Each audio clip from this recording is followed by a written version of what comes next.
And without further ado, I'd like to introduce Alison Kent, who is our moderator for today's panel. Thank you. Thank you.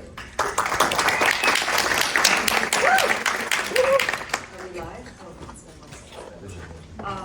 Thank you guys. What a great crowd. We are here today. I'm Alison Kent, the founder and kitchen designer with The Home Kitchen.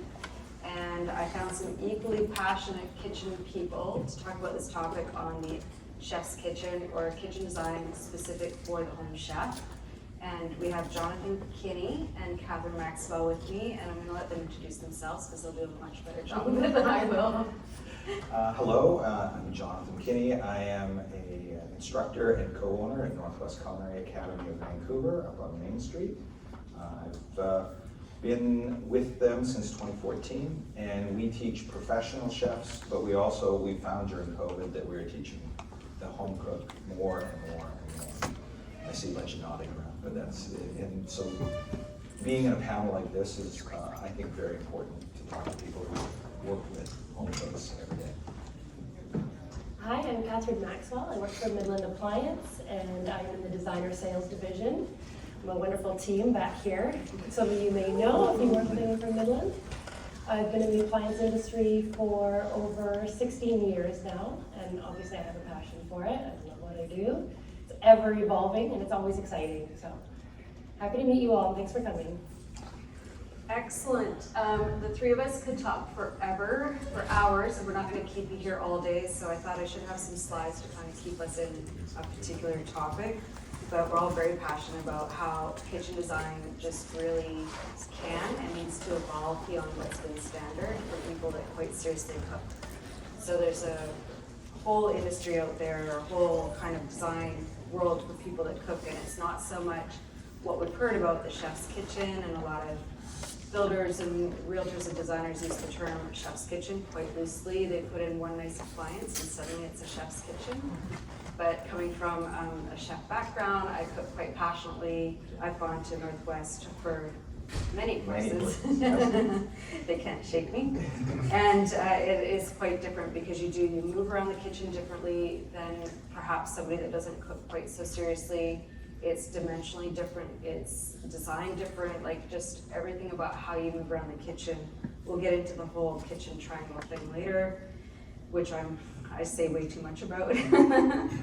But it really is just kind of treating the kitchen, and it's kind of an exciting way to design when you're designing for quite a serious chef, and it's something that we've talked about on your podcast. Northwest has also a podcast, and we've talked about kitchen design quite a bit. And I hang out at Midland probably more than I do at my own desk, so. Always welcome to. So, no, I mean, I think that for us, we are definitely trying to, as much as we can, get people to turn their kitchens into a studio, an artist studio. One of the big things we tell people is go into your kitchen not just to make a meal, go into your kitchen to play. Because when you play, when you make mistakes, then what that is that you learn from those mistakes and move on, as opposed to making a meal where everybody else tells you you've made a mistake. So, and that happens far too often. I think that's an approach that we take at Midland too. We're very individualistic about our customers who come in. So we're going to help you design a kitchen and pick the right appliances for what's going to better your lifestyle, what's going to be more efficient for you to use, what's going to make you happy every day to go in the kitchen and love and have a passion for cooking. A lot of us love cooking in our showroom, so we have a lot of lunch and learn. So if any of the designers are interested in bringing their clients in, we always invite you to bring them in, and we'll have a cooking seminar using a steam oven or an induction cooktop if you've never seen it. So. And we were just talking about earlier what the manufacturers are doing and how innovative that they're being. Oh, it's just the growth is ever evolving, like I said. I mean, now we've got vacuum sealed drawers for sous vide cooking. We're learning a lot from commercial, which is where you were coming from and stuff, and we're learning a lot from that because commercial kitchen design has just been it's so important for safety and for efficiency when you're in the kitchen in a restaurant or in a commercial space. And so learning from that to carry some of those principles into residential, I think is a really good starting point. And there's not very many. I looked at a few kitchens that I could find. The one on the right was like, when I first started researching how to integrate commercial and residential, that was the only kitchen I could find on the entire internet. And I don't know how old that kitchen is. And then the other one's from a TV show where you have like a commercial kitchen in his residential space.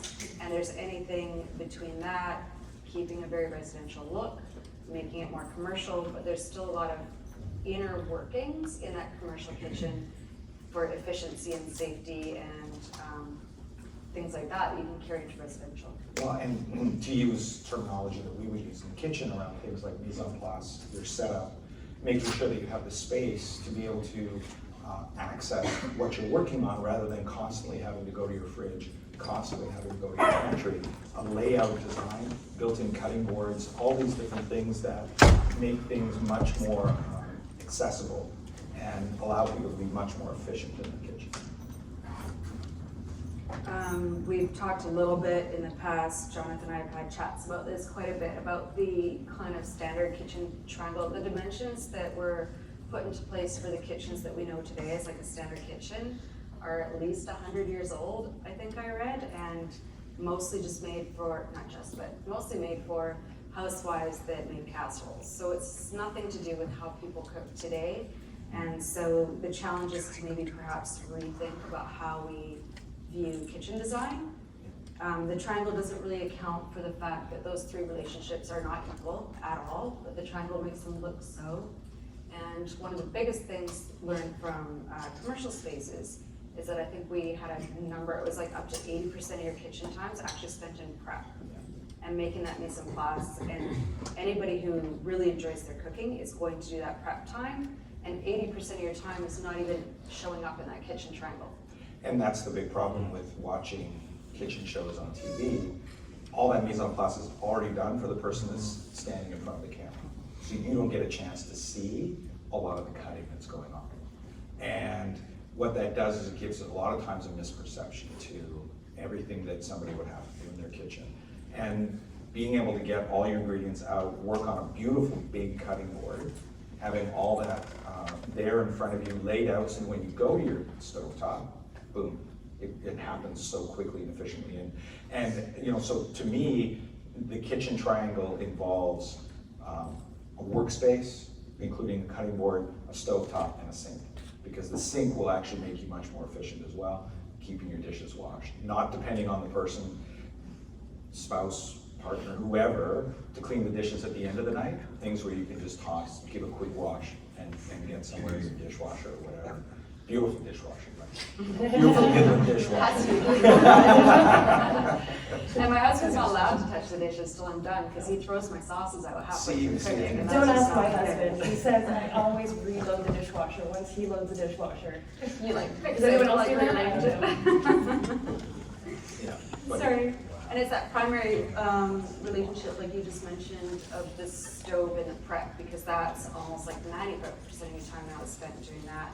Whereas you might head to the sink once or twice, you might head back to the fridge or pantry a couple times, but the bulk of your time is between your prep and your stove. And that kind of becomes the primary relationship around which everything else needs to happen.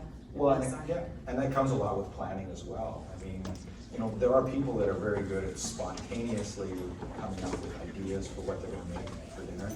But for a lot of people, they need to take that little bit of time, half an hour or whatever, to figure out what they're gonna make for a dinner party, have all that mise en place ready to go.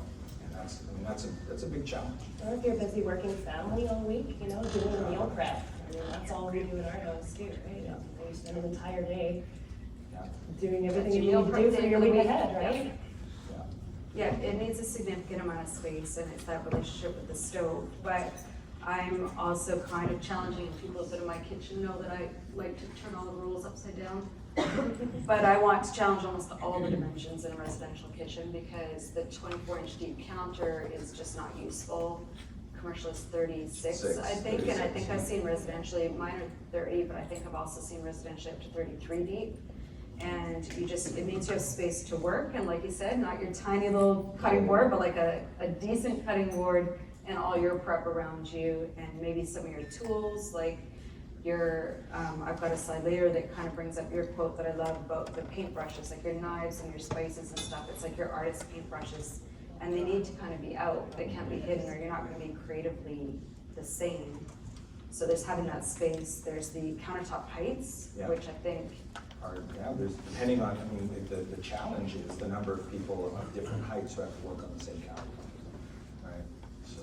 And I've seen recently in a restaurant kitchen, I was shadowing at Nightingale, and they had some that were 34, I think. My island was 2 inches lower because I'm really short. Somebody taller might want it quite a bit higher, and I think in Nightingale they had like 2 or 3 different prep counter heights, so that if you're a certain height and you're spending those hours in your kitchen, you're not damaging your back, you're not damaging your knees, and I think a lot of different considerations for that.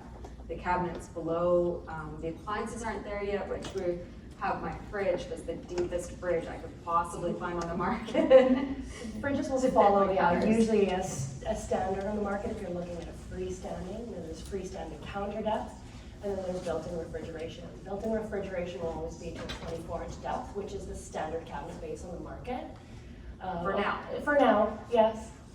We're gonna unless you really take this on the We're gonna work on that. Yeah. But also having, I mean, the ability to have a reach-in fridge as well, if you're gonna have a small reach-in, Yeah. that you can actually keep your prep there, separate from being in your.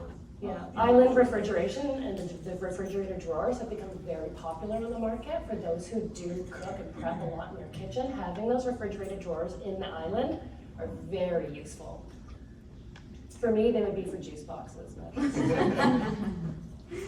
My son cooks fish a lot, and having like a cold space near the prep, because you can't leave it on the counter for too long either, so just be able to put it in that drawer would be amazing in our kitchen. Next kitchen. Yes, our cabinet person's here. These are switch door cabinets, which are amazing in my kitchen. I went and got this amazing stove, and the stove was also the deepest stove I could find, because I definitely wanted to do, again, the 30-inch deep counters. And so finding appliances that fit that and complement it and work with it was very important, and they do exist, so I'm excited about that. And then with all these dimension changes, your cabinets can also be lower. They only need to be 15 or 16 inches off of your countertop, your main countertop, which is probably still going to be 36. And it just gives you more of that reach, because what you can reach quickly without having to make a second movement is important when you're flying through the kitchen as a chef or as a home cook, because you don't want to be opening a door and then pulling out a drawer or things like that where you're doing 2 movements. You should only be doing 1. The more you're wasting energy, you're also risking accidents and safety in the kitchen. So. Absolutely. I don't know if anybody has ever been, or had ever been, because they're closed now, Campagnolo and Fuel. Robert Belcham, a very large man, great physical stature, one of the smoothest moving chefs that I've ever seen in my life. And he would basically pivot. He wouldn't actually take steps. And if you were to watch him, you would think he wasn't working very fast and very efficiently until everybody in the restaurant has their food. And that's ideally what would be, for me, the perfect kitchen, the ability to just move on a dime, have everything within reach and access. Yeah, you want to be able to just turn and reach, and especially between your prep and your stove or something, you don't want to be taking steps anytime you don't have to be, and that becomes part of the layout and the planning. And then there's also quite a variety of storage captured with, chefs tend to hoard tools and supplies and everything else, and they want as many things out in the open as they possibly can, because again, that's part of your artist tools. And so if you have a bunch of like specialty spices that you've collected all over the world and stuff, you want them out. You want to be able to say, oh, I'm feeling this spice with this and this with that, and be able to pull it out. But even further to that, having things semi-open, the things that you need the most out in the open, which is different than clutter. Clutter is a bunch of stuff that you didn't really need to be there, that's just taking up space. This is purposeful things that you just need to be handy, and you're not wasting a lot of movements. But we also tend to have a lot of, only most of these are from my house. But chefs will have like a massive knife collection, or like maybe they're into sausage making, or maybe they do a lot of canning. Maybe they do a lot of baking. You need a secondary counter that you can pull out when you need it to for your specialty baking, like our famous baker in the front row. Or, you know, often we buy our meat from a local farm by the quarter cow kind of thing. You need the deep freeze space. You need the... Oh, a deep freeze is probably one of the biggest. I mean, if, you know, we need to be planning on people having reach-in deep freezes. I mean, you know, the chest freezer is the place where food goes to die. So, That's why column refrigeration has become yes, the thing, right? All fridge, all freezer, yeah, a big space for both. That's gonna give you your biggest capacity for both of those. And then a lot of times having maybe a second set in the garage or something Yeah. like that for the, The overflow, yeah. big Well, events. and for all the little projects like the fermenting and the, you get into the But experimental easily space, cleanable right? when it comes to the fermenting side, you know, On a cleaning husband work, but I think we spent quite a bit of time when you were over for dinner, just standing in the experimentation station, I think we called it. But I think that that comes back to something that's really important, which is working with a designer from the very beginning as to what somebody wants to do in their kitchen. Are they somebody who is, and I mean, this is something that I said all along, right, is the concept between, is their kitchen a museum or is their kitchen a workplace? You know, are they planning to work a lot in there? Because you're gonna need your shelving and your cupboards and your appliances in places where people are gonna need to be able to access them. And it's almost, people should be able to reach for whatever they need blindfolded. And it should make sense, like your 100% knives should be should by make your sense. prep, your stirring spoons should be by the stove, like it really needs to make sense so that your motions are quick and easy and, again, safe. Like you don't wanna be walking with knives and hot things, way more steps than you need to be in a commercial kitchen, that's just, Oh, yeah. yeah, it is, absolutely. And the more that we're getting into all these nifty kind of, experiments, where'd I get to? I went the wrong way. There we go. The more kind of different appliances you need too, like your sous vides, your vacuum sealers, Yeah. which I think we have. They're becoming a lot more prominent on the market. There's a lot of variations of ranges on the market. SKS, which is an LG brand, their signature series, has one 48-inch range that has sous vide cooking, steam cooking, induction, gas burners, and a full-size 30-inch oven in it. It gives you every capacity to test out every kind of cooking that you want in one big package. It's beautiful, So, right? It's my dream I'll cooking take thing, so that. it would be the one I'd pick too. Because that aligns with all the crazy things that like really passionate cooks Yeah. tend to get themselves into. well, and I think the big thing is that if something is in the garage, buried behind a whole bunch of things, you're gonna look for excuses not to do it. And I think that what we wanna do is give people the opportunity to take advantage of those passions that they have. And that's the one thing that we've found since COVID. I mean, our non-professional classes have increased 500%. And, you know, where as more and more people are coming out of COVID, they renovated their kitchens, they did all these things, they need to know how to use this equipment. Yeah, there was a huge movement. I mean, COVID brought that all out. I think everyone just reevaluated their space. You know, we were all on lockdown. And what are you gonna do? I mean, it And really. fell in love with cooking again. Yeah, which is great. absolutely. I know, cooking, baking, whatever, but it really brought you back into your kitchen and the community of home and how to utilize your space correctly. And I think everyone kind of saw their space, and if it wasn't working for them, decided to renovate. And it's been busy. It's kept me busy. Yeah. Well, the thing too is that it's not just about people cooking for themselves because restaurants were closed. You know, the number of people who made sourdough. Sourdough is not an easy bread. Yes, the sourdough was Right? huge. And even Stanley Tucci's, the gnocchi movement that he started, all these different things. These are challenging dishes that people are making because they needed challenging things in their life. And those things have carried on. And the resources are there now to do the challenging things, which is great because it's not just kind of a fluffed over cooking thing, show or whatever, that's just basically, like you said, the prep's already done and this is already done and now we're just gonna show you how to stir. There's intense, really high-end kind of cooking resources out there for people that really wanna dig deep. And a lot of them are. I think you mentioned that even the full-time professional cooking program, people are taking just to cook at home. So these people are taking it pretty seriously to take a year out of their lives, and then does their kitchen work when they get home? Well, and that's the thing is we end up talking them through how they're gonna renovate their kitchen. Because that's the one thing I think that, I mean, we do some of it just on a casual basis, but the one thing that I think there needs to be that relationship between designer, chef, and consumer. Because these are people that are becoming more educated and there may need to be some translation from what people have seen at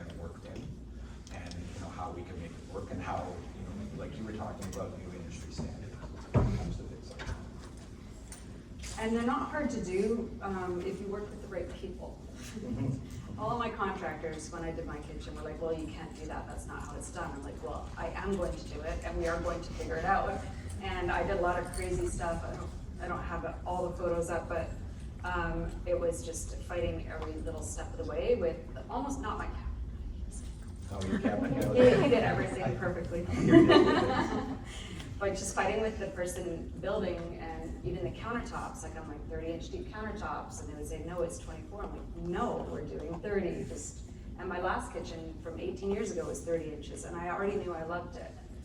And then I have, just because you have cabinets doesn't mean they have to stay in one place. Why should they have to stay in one place? So I have a whole bank of cabinets that when I'm canning or when I'm doing extra, when we're pizza making or sourdough baking or whatever, I can pull out an entire bank and having a whole extra countertop whenever I need it, which I've also done for other professional chefs at home who do seasonal canning, or they brought home a pig and want to butcher it and stuff like that. That's a great idea for small spaces too, for sure. Really good for small I'm in a spaces. townhouse, so I'd love extra countertop space. So. Well, and the 30-inch deep is the best way in a condo to get extra counter without having to lose any space, really. Yeah. So it works out well, and then just getting. And your pull-out drawers, I mean, where you can have your small equipment. I mean, that's something that's crucial, the flexibility of the pull-outs. We had our kitchen done 2.5 years ago, and that was the big thing for me, was having the ability to be flexible with the pull-outs. So. Pull-outs, and going back to like which I think you can see in Sun, is drawers instead of doors, because as soon as you have a door, you have to open a door, and then you have to find the stuff either on a shelf, or you have to deal with pulling out a drawer after you open the door. Now you're doing two things where you should have only done one. And so cleaning up the pulls to make sure that they aren't catch hazards. There's these pulls that a lot of designers love that stick out on each end, and if you're running through the kitchen with an apron on, you now are going to spill, burn, cut. It's just accidents waiting to happen. So just being really mindful of how people are moving throughout the kitchen. Like you mentioned, that other chef, it's that kitchen dance, and everybody kind of does it a little bit uniquely, but ultimately it should be a very tight, closed dance that you just have with a few steps in your kitchen. Well, and that's the one thing is that a lot of the kitchens, home kitchens that I'm seeing now, which is great, is that the fridge is at the end of the kitchen. And that means that if people have to go into that kitchen to get things out of the fridge for drinks or anything like that, they're not interrupting the flow of everything else that's happening in the kitchen. Keeping people out of your kitchen when you're cooking is the other thing. Yeah. Keeping the guests out of the kitchen while you're trying to cook is like That's okay. the big one. It's a professional hazard. Professional hazard. Yeah, all the design considerations, starting with our favorite topic, your appliances. And the professional level appliances, and they are becoming more professional. It's not just a word to throw around anymore. It's not just a look anymore. There's quite a few commercial options if people want to get into really high heat BTU cooking. Alison picked out a caliber range, which is a very deep range. You'll definitely want deeper cabinets with that one. But it is a force to be reckoned with, that piece. It will knock your socks off. Stand back. The BTUs are awesome, but also I love the practicality of having a spoon rest. Yes. Because that's something we always had in the professional kitchen. It does have a was wider spoon ledge rest. than most on the front Yeah. nose of it. And a bigger oven. You're going to get a bigger oven because of it. A lot of new ovens on the market for a while there. They were getting slimmer, and you added in the convection system to it, and they were very shallow ovens. So for someone who likes to cook and has big family events and has big roasts and big roasting pans, look towards the commercial models that we have on the market. And being able to get sheet pans in there. And sheet pans, absolutely. Catering Yeah. size sheet pan, still size sheet pan. And there's a lot more happening also just with specialty appliances that originally came out of the commercial sector, like the sous vide they've used in professional kitchens for. Since the 60s, 50s, late 50s maybe. Hey, even more than I thought. Yeah. Now we're becoming more of a regular thing, not only in the kitchen, but also they're part of the appliances. Absolutely. And steam ovens. I mean, that's our best friend at Midland. We love steam ovens. So for those who love to cook, we always talk about the steam ovens. We have such a passion for it. We always reheat our lunches in a matter of minutes, and it's just like you cooked it fresh again. And the nutritional value of your food gets boosted highly. I'm excited. I have a space designed by my cabin guy for it still just has a toaster Still oven. trying to convince her to get a steam. No, I want one. I just ran out of money, so it's coming later. But the other thing I am desperate for, and folks are gonna have all these weird things, is the dry aging fridge. Oh yeah. I really want in my kitchen. I only know of the one so far, but it's like a full size built. But they'll have all kinds of like particular, it depends on the cook, and every cook is so different on what their individual passions are and their unique kind of ways of cooking. And some will be really into butchery and dry aging and charcuterie.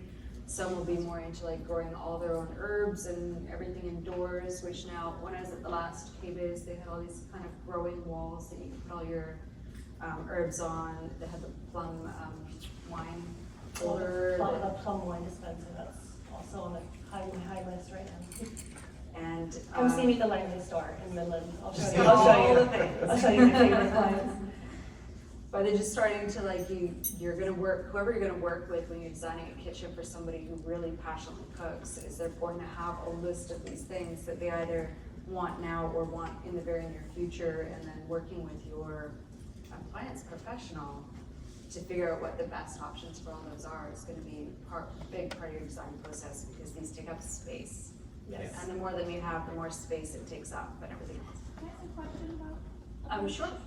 So we have a client who's very passionate about cooking, and they seem to like, as we design the kitchen, they keep like acquiring new things. They're saying, I might want this. Is it me? I might want Am I that. the client? And, like we're trying to figure out like the best storage for like flexibility to add to their collection, and like how close that needs to be to the kitchen, and like come up with this kind of pantry storage in a hallway outside of the kitchen. But is there, you know, some are quite heavy, it's like a crazy mishmash of things, so you can wrap your head around. Is there like a standard for like where or how these things should be stored, or like the size of the shelves, or? I think you're gonna come up with, when you're working with somebody, that you're gonna have that core stuff, and like we talked about, having the immediate things you need while you're cooking within that 1 or 2 steps, and that's gonna be kind of your primary storage kind of space.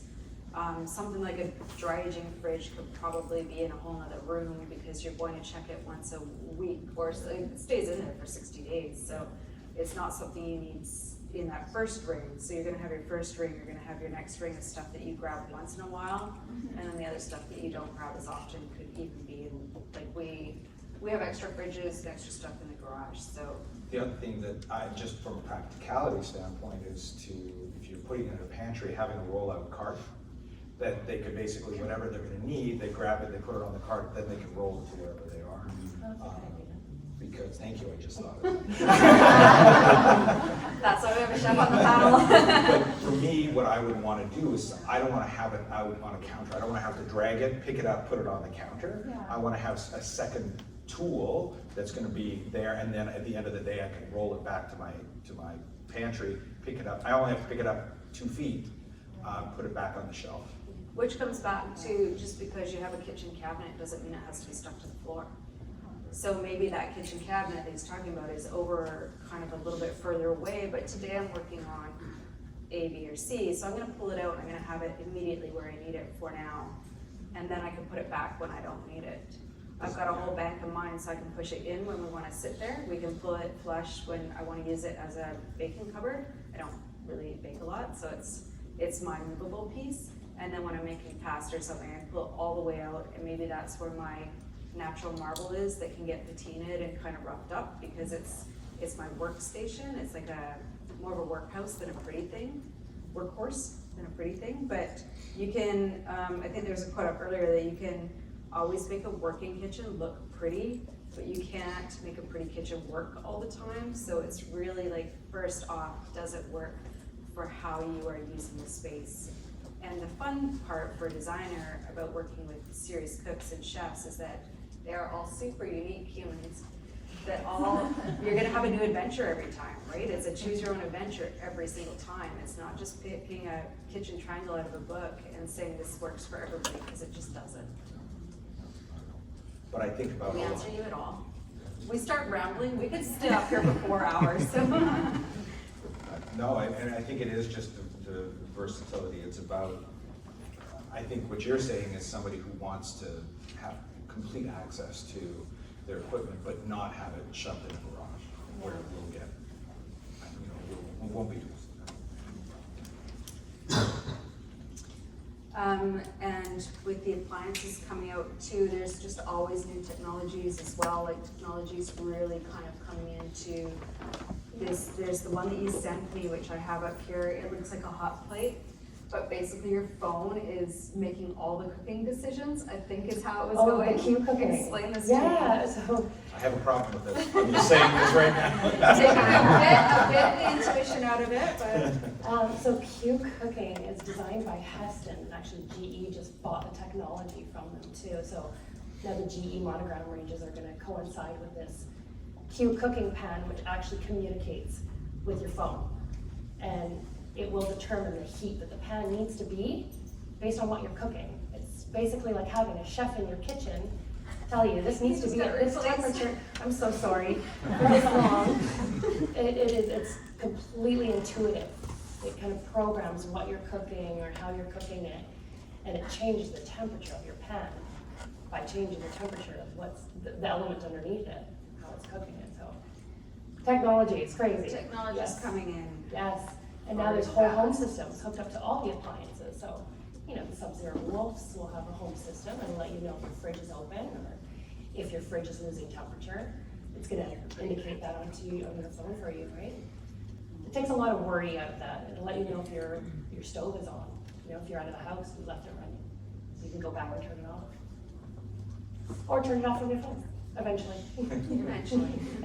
And then kind of going into more how my favorite quote of yours about the kitchen being an artist studio and not a museum. And I think that when you're working with professional level cooks and really passionate cooks at home, is that they're more likely to choose something that your average homeowner might not, like a real marble counter that they know full well is going to stain and it's going to patina, and they actually get excited about that, a lot of them. Others, maybe they actually work in a kitchen for a living and they really don't want to deal with that at home. I've heard both.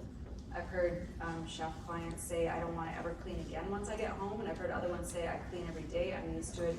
It's part of my training is to clean the kitchen every time I cook. So they're more okay with some of these finishes that you might not see otherwise. It's more towards the maintenance free.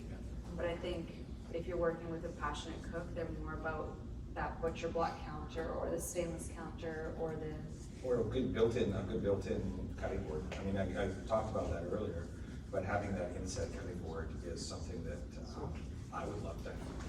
I would love to. We carry a SIG line called the Galley, and it's basically like a workstation, so it's not just a sink anymore, but they've got built-in cutting boards to it, or prep stations within it. So it actually becomes a working part of your countertop, and great for entertainers.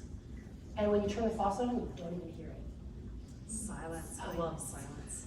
But for somebody who does cook a lot at home, I mean, I think the best appliance is a hood fan. The best hood fan that you can get is the key, because that reduces the amount of cleanup that you're gonna have to do. That is very true. It does, and I think what we forget too, which needed to happen in my kitchen as well, is it should be bigger than your stove. Absolutely. When you're going Which is on commercial the other cooking, side. you always want to go wider and you want to match the depth as much as possible to it. So I know a lot of designers like to do slim, kind of built-in integrated ones. Those will never work in a commercial kitchen setting, or someone who likes to cook and cooks heavy-handed and uses a lot of oil in their cooking. You get a lot of particulates off of that.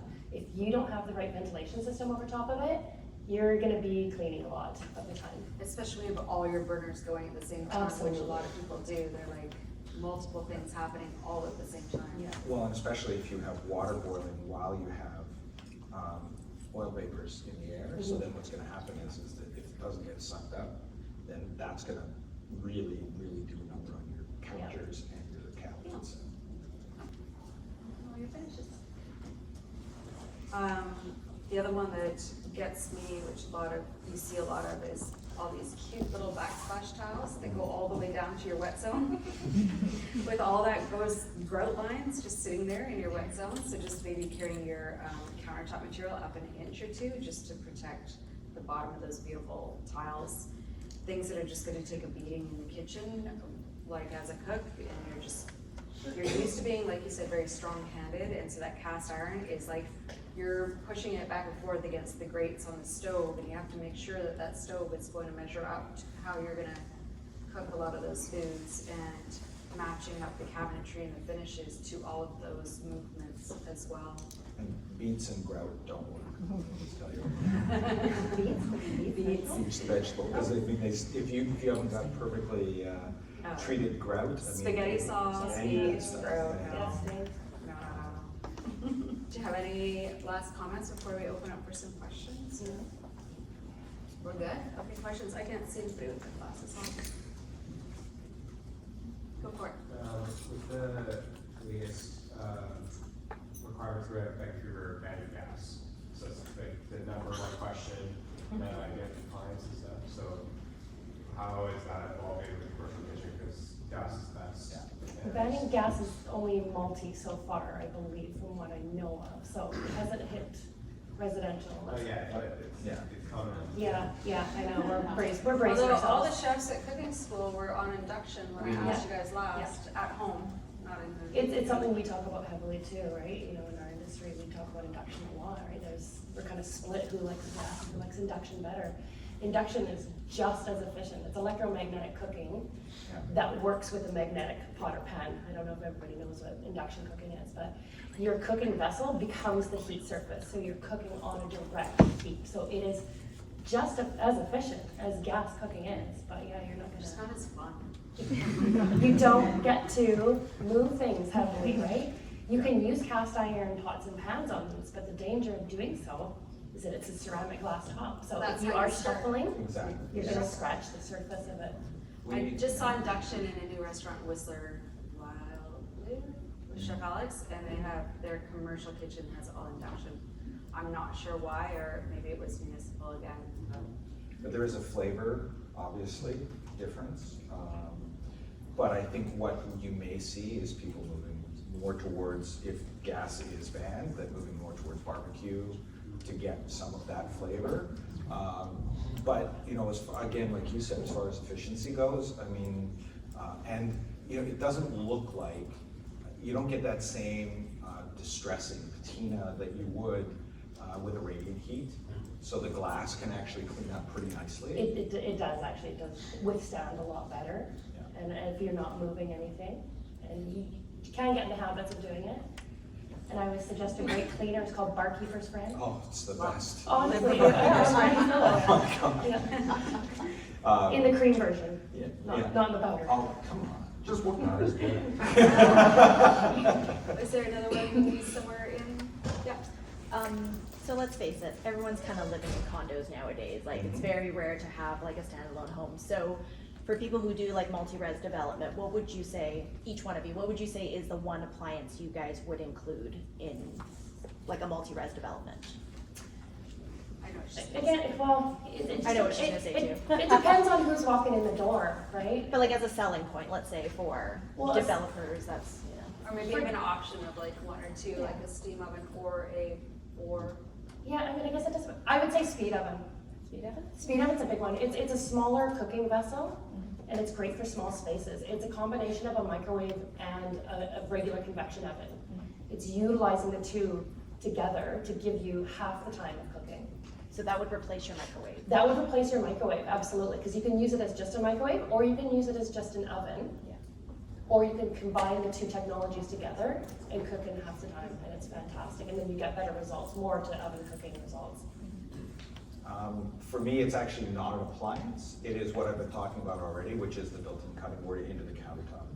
Because if you present that to somebody as a design element that already exists, you're not going to get resistance. There's a lot of people who don't want to cover their countertop with a giant cutting board, but if you actually build it in as a design element, then I think that people will understand right off the bat that it's a piece of furniture that exists right there, and the functionality of it if it's done well.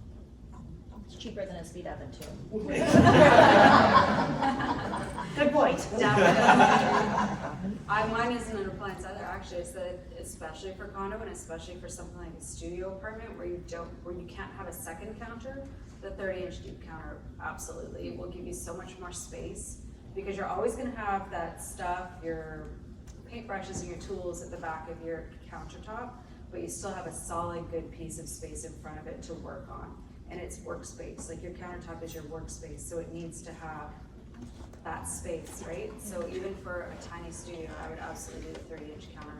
You get a lot more space. Here's another one. But using areas on the backsplash for things like knives, knife magnets, things like that. Yes, backsplashes look wonderful, but they need to be They functional don't as do well. anything. I'm done. Good. Mic drop. Was there any others? We're all good? You mentioned something about glass behind, yeah, in the backsplash area. What does it take on that? The glass behind it, I think that the people in that particular project knew that they would be cleaning it nonstop, and that is up to them to do so. I have artwork behind my stove that was painted on top of quartz and heat-proof resin, and I do have to clean it quite often. I do have to clean it more often than the other parts of the backsplash, and I don't mind that. Like, I know that going in. And I think when you're dealing with people who are really passionate about their kitchen, they are going to have a little bit more of that balance of, I know that this has pros and cons, and I still want it.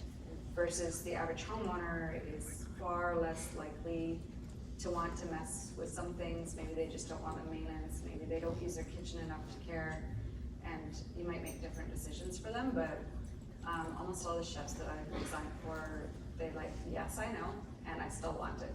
And so those are the decisions you make on each project. I think more and more people are really focusing on, yes, I can have a little patina in my kitchen. It's okay to have things that are scratched, because people know that I'm making them good food. Right? That's what I was thinking, maybe if it's smoky glass. That'd be nice. I mean, I look at that one, I know there's gonna be good food, I'm going to her house. I think there was just sort of one in the back there, or, no, they're not paying attention. How about storage for pots and pans? So your pots and pans are using right as you're at the stove most often, and so a drawer or a space for the ones that you use absolutely the most. My roasting pans and stuff like that are off a little bit more, I don't use them as often, but when I'm just grabbing pots and pans, they're in the drawer right beside the stove, because that's just where I'm gonna grab for them without having to walk somewhere. That's where I wish mine were. I always wish for drawers in my In a drawer space, yeah. With things like frying pans and things, you can hang them. I know plenty of people that I know have really nice hung pots. And they're all hung at the cooking school. Yeah, they're all hung, and we hang them all there. Because a lot of times, you know what you want, but sometimes it's something just, you need one more, and you just want to be able to just grab it and put it down. I'm not sure I would hang my pot. We don't hang our pots and pans. Pots and pans are underneath, but definitely saute pans, things like that. They're I have one more question. Hood height off the countertop, a lot of times it's recommended 30 inches, so it creates like a head hazard for some people. Yeah, if you're going wider, you can go taller, right? So you just want to follow specifications from the manufacturer, so whatever you've selected for the cooktop and the ventilation piece. It's also different, I think, if you have gas versus induction. Yes, that's true too, right? So gas, it does need to be higher because you're dealing with a lot more power and heat and everything else, but induction, I think it can be lower. And we're done. Vice versa with that one. That was when we had to shut up by. I think there is one more in the back. I'm just wondering, between the type of thing that you were mentioning, where you have the whole prep thing with the built-in cutting board and sometimes some prep area for entertaining, I've been trying to pitch that idea on a few projects, and people have not seen it as much, and so they're not really excited about that. But I think that's better than having an extra sink.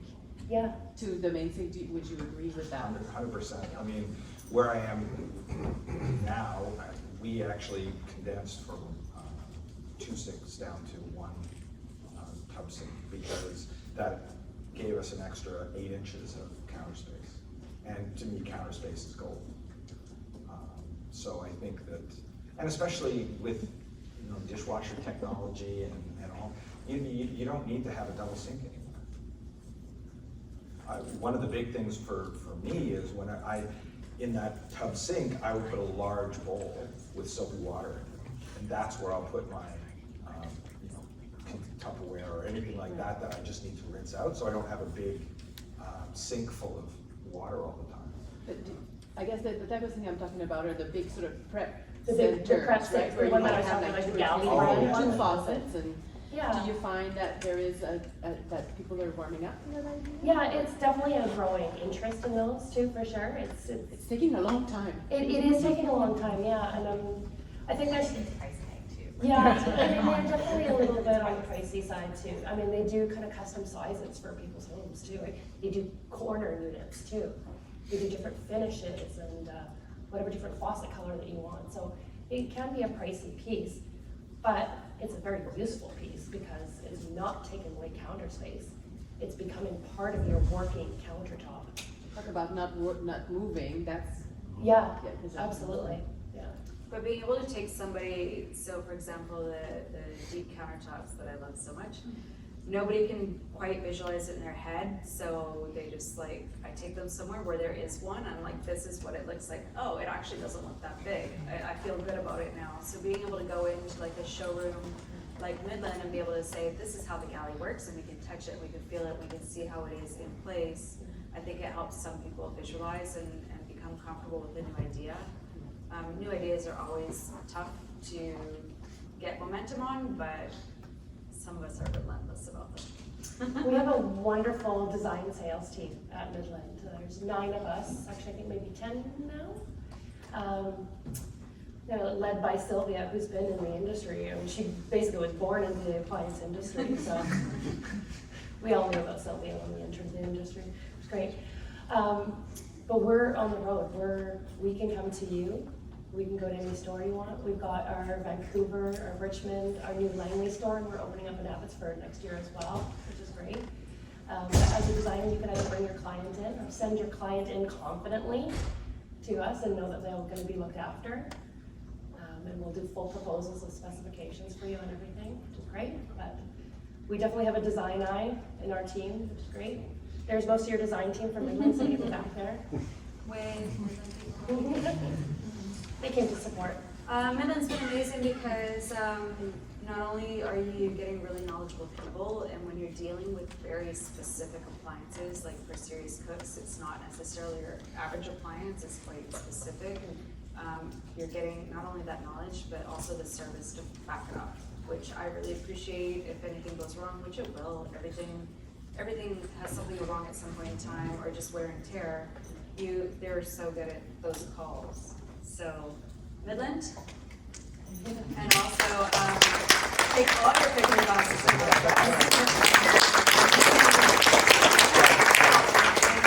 Main and 12 professional classes, part-time classes. Everything from one night to we do a 4-week non-professional boot camp in the summer.